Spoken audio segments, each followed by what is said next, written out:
Eu vos saúdo com a paz do nosso Senhor e Salvador Jesus Cristo. Eu sou o evangelista Rubens Carlos e quero dar continuidade aqui à parte 5 do nosso estudo, de nossas pesquisas sobre a interpretação de Mateus capítulo 24.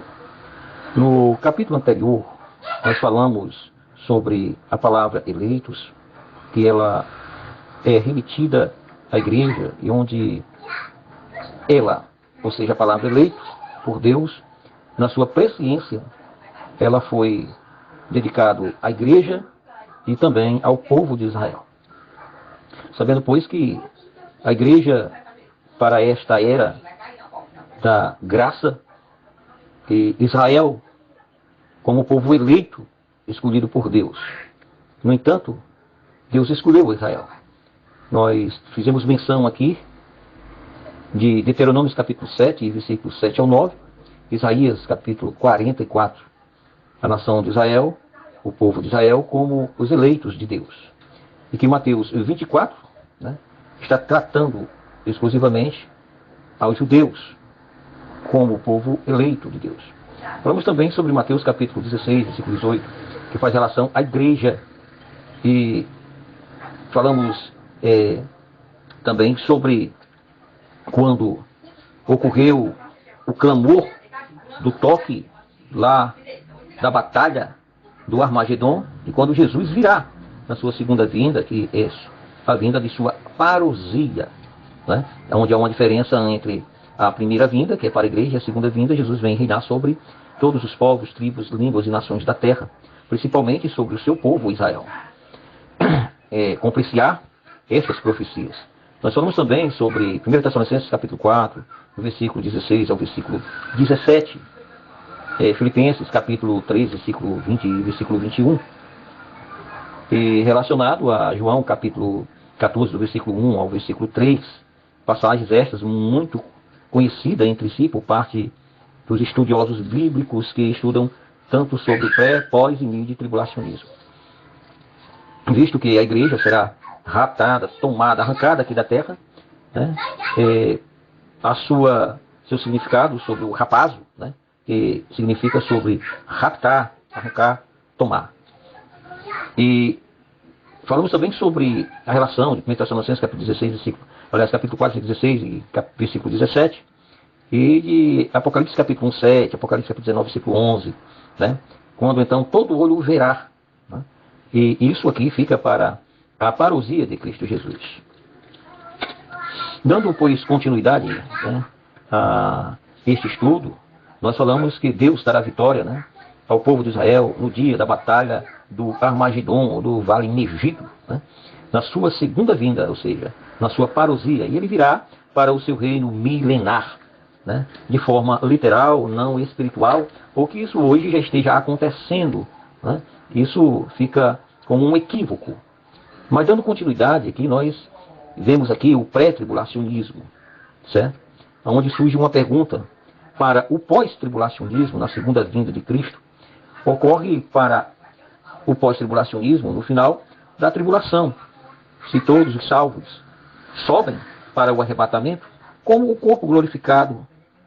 Ora, mas Jesus está vindo para a terra, onde há um desencontro, como pois a igreja sobe, se Jesus está vindo para a terra.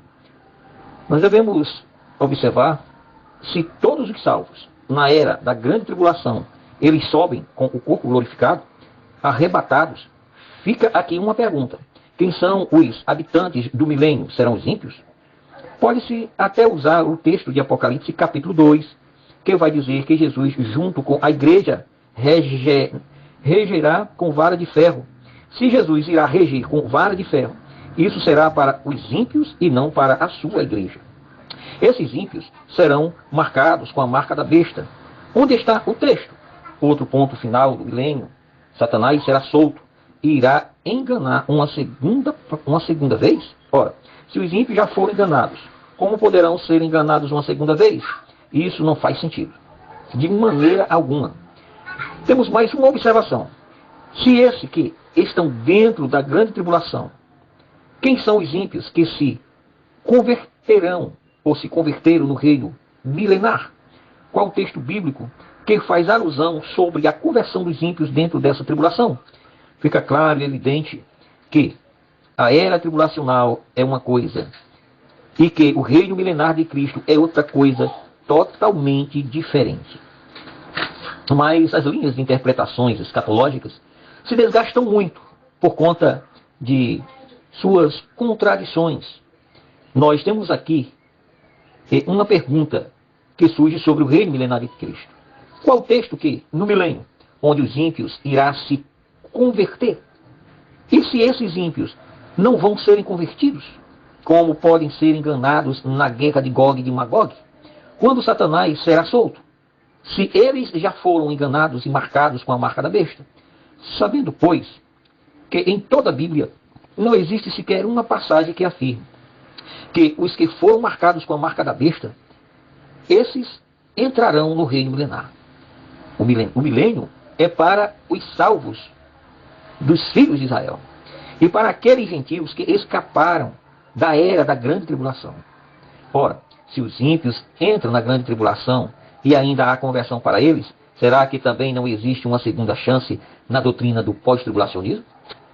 Observe, se todos os salvos sobem no arrebatamento que ocorre na segunda vinda para o pós-tribulacionismo, quem são os habitantes do milênio? Se tiver salvos no milênio, por que os salvos não sumiram no arrebatamento da segunda vinda no conceito pós-tribulacionista?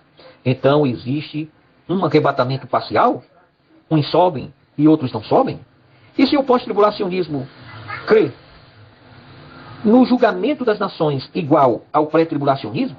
Porque na segunda vinda de Jesus, quando ele virar em glória, para nós a igreja, Cristo irá destruir os ímpios, talvez que não seja todos os ímpios, mas Jesus estabelecerá o julgamento das nações. Cristo irá separar de um lado os bodes e do outro, do lado direito, as ovelhas. Então Jesus dirá: vindo benditos do meu Pai. Ora, esses ímpios que ele coloca na sua esquerda, eles serão lançados no lago de fogo e serão mortos. E isso nos mostra a evidência que não irá ter ímpio no milênio. Outra observação que eu quero fazer aqui é sobre os salvos serão separados. Porventura, eles já não foram separados no arrebatamento da igreja? Surge, então, essa dúvida. Se o julgamento das nações acontece logo após a segunda vinda e antecede o milênio para separar os bodes das ovelhas, por acaso já não foram separados no arrebatamento da igreja? Com todo o respeito e resignação que nós temos à doutrina pós-tribulacionista, levando em considerações essas indagações, não será um bom conceito para a nossa reflexão? Um texto bastante utilizado pelos pós-tribulacionistas é 2 Tessalonicenses capítulo 2, quando o pós-tribulacionista, eles irão afirmar que esse texto é muito complicado para o pré-tribulacionismo. Mas o apóstolo Paulo não vê assim. Os cristãos da igreja primitiva, inclusive os apóstolos, eles não viam assim. Principalmente o cabeça e o fundamento da igreja, o Senhor Jesus Cristo, ele não via assim. Aos Tessalonicenses, que a época da grande tribulação haveria de vir como um ladrão sobre aqueles que estão em trevas, mas não para aqueles que estão na luz. Em Tessalonicenses capítulo 4, Paulo fala do arrebatamento. E já no capítulo 5, ele faz alusão da era da grande tribulação. A primeira questão do capítulo 5 é o período tribulacional. O capítulo 2 fala dos tempos e as eras. Não existe a necessidade que eles escrevam, porque vocês sabem perfeitamente que o dia do Senhor, e o dia do Senhor não é só um dia de 24 horas, mas é um período que se estende à era da grande tribulação, ou seja, durante 7 anos. Repetindo a importante informação, nós vamos aqui em 1 Tessalonicenses capítulo 5 e depois 2 Tessalonicenses capítulo 2, que diz: irmãos, no que se refere aos tempos e às épocas, não há necessidade que eles escrevam, porque vocês sabem perfeitamente que o dia do Senhor E o dia do Senhor não é só um dia de 24 horas, mas o tempo da grande tribulação. É bom observar que o dia do Senhor, a angústia de Jacó, não da igreja na dispensação da atual graça. Jeremias capítulo 30, verso 7, que diz: porque aquele dia é tão grande que não houve outro semelhante. É tempo de angústia para Jacó, todavia há de ser livre dela. Versículo 7. Aquele dia, isto é, o dia do Senhor. Veja também Isaías 13, versículo 6, Jeremias capítulo 46, verso 10, Lamentações 2, 22, Ezequiel 30, versículo 3, Joel capítulo 1, versículo 15 e versículo 21. Deus livra a Jacó, capítulo 30, verso 8 a 11 de Jeremias. Israel será libertada do sofrimento, livre do domínio gentílico e retomará a sua terra, onde servirá a Deus e um rei da linhagem de Davi, ou seja, da tribo de Judá. Esta é a segunda parte da visão sobre o dia do Senhor. O dia do Senhor será um dia de angústia. Vê Daniel capítulo 2, versículo 1. Sofonias vai dizer, no capítulo 1, versículo 15 e versículo 16, versículo 15, aquele dia é dia de indignação, dia de tribulação e de angústia, dia de alvoroço e de assolação, dia de trevas e de escuridão, dia de nuvens e densas trevas. Fazendo essa exegese, aquele dia é dia de indignação, quando as misericórdias do Senhor são desdenhadas. A ira é o resultado certo e preciso de Deus para com uma humanidade perdida. Dia de angústia e de alvoroço, todas as horríveis consequências do juízo. A invasão, o ataque, a confusão, a tortura, sofrimento e horror de todo tipo será um dia de trevas. A cidade ficará, será um dia de trevas, onde a cidade ficará encoberta por pesado véu de fumaça e cheiro de carnificina. O dia de trombeta e de alarido contra as nações, contra as cidades fortificadas e contra as torres altas. A aplicação pessoal, a Bíblia diz: dia de trombeta, o alarme soará e correios levarão as terríveis notícias, mas sem resultados as nações ou a nação da terra, chegado ao ponto em que não há retorno. O justo terá de prosseguir o seu curso. As cidades muradas serão invadidas e as suas torres altas cairão sob o toque dos arietés. Esses profetas não estavam apontando o dia do Senhor para a igreja, mas para a nação de Israel. A verdade é que a igreja passou por várias perseguições, mas a grande tribulação ficou não para a igreja, mas para os israelitas. E também para os gentios que aderirem à fé cristã. Mas a igreja da dispensação da graça, ela está isenta de todo e qualquer flagelo em forma de ira, com a aberta dos 7 selos, depois os 7 cálices da ira de Deus e as demais pragas que hão de vir sobre a terra ao toque das 7 trombetas. Em Mateus capítulo 24, versículo 21, Jesus diz: nunca houve tribulação igual a esta, ou seja, a grande tribulação. Lá de Apocalipse capítulo 3, versículo 10, que diz: e porque guardaste a palavra da minha perseverança, da minha verdade, dos meus ensinamentos, da sã doutrina, eu também livrá-lo-ei da grande tribulação, ou seja, de tribulação nunca vista, que há de vir sobre o mundo inteiro. Serão 7 anos de tribulação. Os pós-tribulacionistas refutam o imprescindível, né, e irrefutável, dizendo: qual é o texto que afirma que a grande tribulação irá durar 7 anos? Ora, Daniel capítulo 9, versículo 27, afirma na sua última semana de anos, que é a 70ª semana, que em hebraico é Shavu. São semanas de anos. Falta 7 anos. O povo do príncipe que há de vir, esse povo não pode ser judeu, porque o povo do príncipe que há de vir, ele irá destruir a cidade. Se isso já tivesse ocorrido no ano 70 depois de Cristo, com Tito Vespasiano, era o povo judeu, porque o pós-tribulacionismo irá dizer, porque o povo do príncipe, esse príncipe é Jesus, é o povo do príncipe. Se Cristo é judeu, ou seja, é judeu contra judeu, no ano 70 depois de Cristo, não foi isso que aconteceu.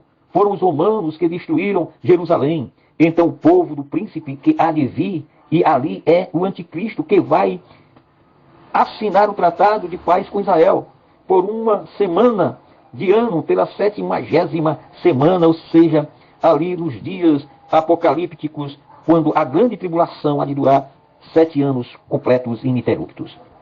Olha, que surpreendente, na metade da semana, esse acordo é quebrado. 3 anos e 6 meses, entre que são 7 anos, porque a última semana são 7 anos. Há 2 testemunhas que irão profetizar 3 anos e 6 meses, que são 1.260 dias, ou ainda 42 semanas. 1.260 dias, a mulher vestida do sol que pisa sobre a lua, que deu a luz a um varão, que é Jesus o Salvador, essa mulher, ela é Israel, ela se refugiará no deserto por 42 meses, por 3 anos e 6 meses, por 1.260 dias, ou ainda por 42 semanas. Não parece tão complicado defender que a grande tribulação é um período de 7 anos. Sendo assim, no dia do Senhor é a era da grande tribulação. Tudo isso já havia sido profetizado no Antigo Testamento para a nação de Israel. Sendo assim, a angústia de Jacó não é a igreja, como alguns teólogos confundem as promessas de Israel com as promessas para a igreja. A não ser que a igreja tenha passado a ser um novo Israel. Isso é um erro de hermenêutica e também de exegese. Para o pós-tribulacionismo, é como se a igreja fosse o novo Israel, o que não é verdade. O pré-tribulacionismo entende que Israel é Israel e que a igreja é separada das promessas feitas para Israel. O apóstolo Paulo afirma, dizendo, porque vocês sabem perfeitamente que o dia do Senhor vem como um ladrão. É que não é Cristo, é o dia do Senhor que vem como um ladrão, e não Jesus Cristo. Quando todos disserem que a paz e segurança, eis que há de vir repentina destruição, como vem as dores de parto à mulher que está para dar à luz. Se nós, de certa forma, escaparão, mas para quem é o dia do Senhor? Mas vocês, irmãos, não estão em trevas para que esse dia os apanhe de surpresa como ladrão. Quem está em trevas vai ser surpreendido. Que não está nas trevas, aí irá ser surpreendido. Quem está nas trevas há de ser surpreendido. Porque vocês todos são filhos da luz e não das trevas, são filhos do dia e não da noite, nem das trevas, assim pois, não durmas como os demais. Pelo contrário, vigiem e sejais sóbrios. Ora, os que dormem é da noite, e os que dormem e os que se embriagam, nós, porém, somos do dia. Sejamos sóbrios e observemos o verso 9 que diz, porque Deus não nos destinou para a ira, o dia do Senhor que vem como ladrão. Que o próprio Paulo, na primeira epístola, no capítulo 1, versículo 10, afirma dizendo, Deus é aquele que nos livra da ira vindoura. Paulo fala do dia do Senhor em 2 Tessalonicenses capítulo 2, quando irá acontecer a manifestação do anticristo. O apóstolo Paulo, ele vai falar dessa temática com a igreja de Tessalônica, porque alguns agitadores afirmavam que eles já estavam vivendo a era da grande tribulação. Entendendo, pois, o pós-tribulacionismo, de certa forma, eles acreditam também assim. O pré-tribulacionismo pergunta qual é o texto bíblico que prova que já estamos vivendo os dias da grande tribulação. Ao contrário a essa ilusão de fé, Paulo nos diz, não fiquem perturbados, quer por espírito, quer por palavra, quer por carta, como se procedesse de nós, dando a entender que o dia do Senhor já chegou. Ninguém de maneira nenhuma vos engane, porque isso não acontecerá. Isso o quê? O dia do Senhor, a era da grande tribulação, não o arrebatamento da igreja de 1 Tessalonicenses, capítulo 4, versículo 16 e versículo 19, que diz, porque, Senhor, mesmo descerá do céu com grande brado, a voz do arcanjo, ao som da trombeta de Deus, e os que morrerem em Cristo ressuscitarão primeiro. Versículo 17. Depois nós que ficarmos vivos, seremos arrebatados juntamente com eles nas nuvens, ao encontro do Senhor nos ares, e assim nós estaremos para sempre com o Senhor. Portanto, consolai-vos uns aos outros com estas palavras. Essa passagem de 1 Tessalonicenses, capítulo 4, do versículo 16, 17 e 18, elas estão de comum acordo com 1 Coríntios, capítulo 15, versículos 50, 51, 52. Também ela está de comum acordo, dentre outras passagens bíblicas.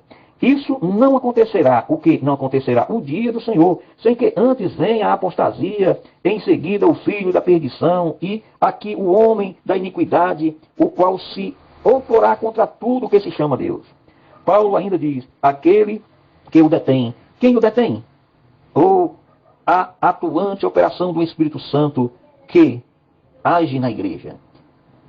Não que o Espírito irá sair da terra ou do mundo inteiro, mas a igreja do Senhor, sim, essa será arrebatada e de comum acordo com João capítulo 14, do versículo 1 ao versículo 3, dentre outras passagens. E quando isso ocorre, então, é chegado o momento da grande tribulação. Em 2 Tessalonicenses, capítulo 2, não está falando do arrebatamento, mas está falando do dia do Senhor, que ainda não é chegado. E ninguém vos engane, porque o dia do Senhor, primeiro algumas coisas ainda irão acontecerem. A apostasia é revelado, o homem da iniquidade, o dia do Senhor, é toda a era tribulacional. Paulo não está afirmando do arrebatamento, e sim do período da grande tribulação. O pós-tribulacionista afirma ser pós, porque não há nenhuma passagem bíblica que Jesus irá em duas etapas, vir e depois voltar e depois irá. O pré-tribulacionista refuta com outra pergunta, qual é o texto bíblico no Antigo e no Novo Testamento que afirme que Jesus virá uma vez terrena e a segunda vez em glória, ou seja, em epifania. Em Miqueias capítulo 5, versículo 2 diz, mas tu, Belém Efrata, posto que pergunta para esta entre os milhares de Judá, de ti é que me sairá aquele que há de reinar em Israel, em cujas saídas são desde os tempos antigos, desde os dias da eternidade.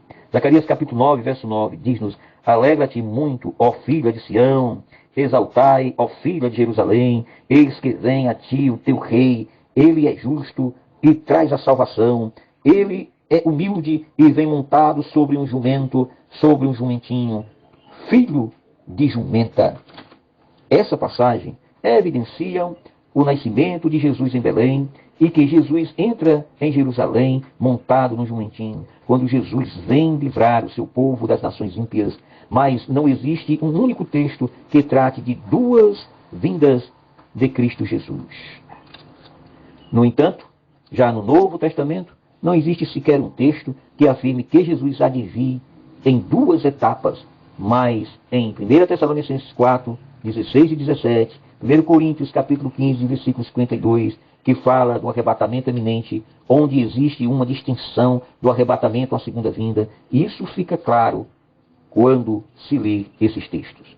Conclusão. Apocalipse capítulo 3, verso 10. Porque guardastes a palavra da minha paciência e perseverança, eu também livrar-ei do dia da tentação e da grande tribulação que há de vir sobre o mundo inteiro. Neste texto, o pós-tribulacionista se divide entre si. Uns dizem que tentação é uma coisa e tribulação é outra, e que não tem nada a ver. Ora, em Mateus capítulo 24, fala da aflição daqueles dias. Então, a palavra aflição não é tribulação, e a palavra aflição não é tentação. Mas qual é a tentação que há de vir sobre o mundo inteiro, senão o tempo da grande tribulação? Meus amados ouvintes, eu sou o evangelista Rubens Carlos, e nós vamos parar aqui com essa quinta parte da interpretação de Mateus capítulo 24. E curta o nosso link, o nosso canal, os nossos vídeos, compartilhe, comente e, se possível, se inscreva e nos ajude a divulgar a sã doutrina.